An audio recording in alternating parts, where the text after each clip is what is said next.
Bismillahirrahmanirrahim. Rasulullah sallallahu alaihi wasallam bersabda, "Ihfazillaha tajidhu tujahak." Jagalah Allah, niscaya engkau akan mendapati Allah berada di hadapanmu.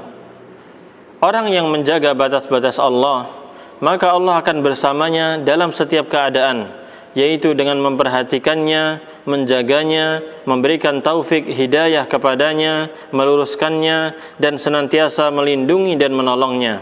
Allah Ta'ala berfirman, "Innallaha ma'al ladzina taqaw wal ladzina hum muhsinun."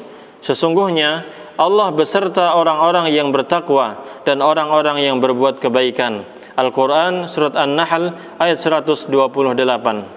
Imam Qatadah rahimahullah ta'ala berkata, barang siapa yang bertakwa kepada Allah, maka Allah akan bersamanya, dan barang siapa yang Allah bersamanya, maka dia masuk dalam golongan yang tidak dapat dikalahkan.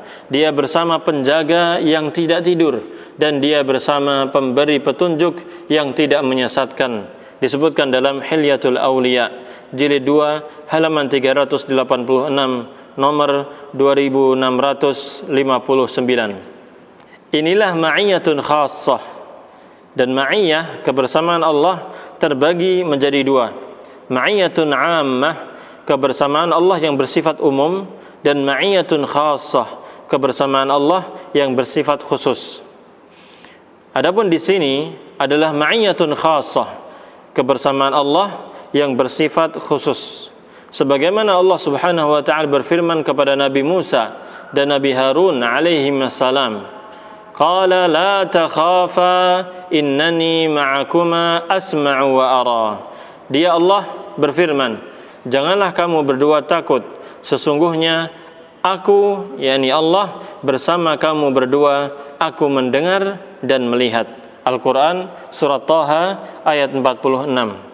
Juga sabda Nabi Muhammad sallallahu alaihi wasallam kepada Abu Bakar As-Siddiq radhiyallahu anhu ketika berada di Gua Thur, "La tahzan innallaha ma'ana." Janganlah engkau sedih, sesungguhnya Allah bersama kita. Al-Quran Surat At-Taubah ayat 40.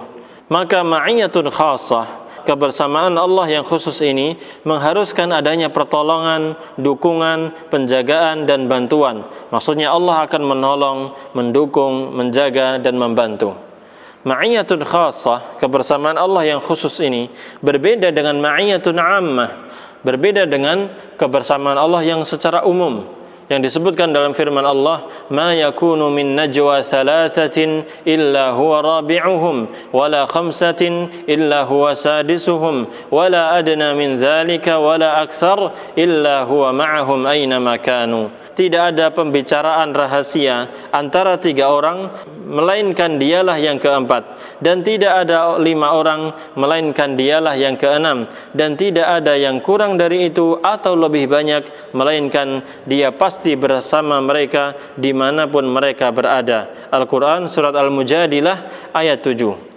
Dan ma'iyatun 'ammah, kebersamaan Allah yang bersifat umum, yang disebutkan di dalam firman Allah Ta'ala, "Yastakhfuna minan nas wa la yastakhfuna minallah wa huwa ma'ahum idh yubayyituna ma la yarda minal qawl wa kana Allahu bima ya'maluna muhita."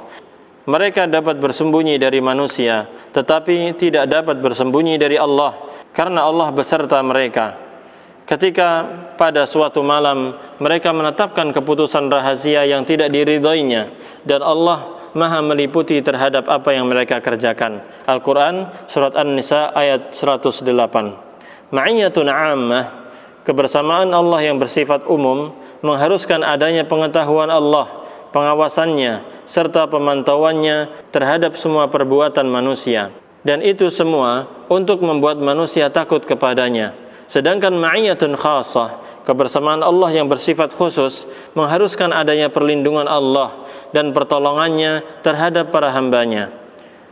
Bahwasanya yang harus diingat tentang kebersamaan Allah ini, bahwa kebersamaan Allah bukan berarti Allah Subhanahu wa ta'ala bersatu, bercampur, atau bergabung dengan makhluknya. Karena hal ini menyalahi ijma' salafus salih, kesepakatan salafus salih.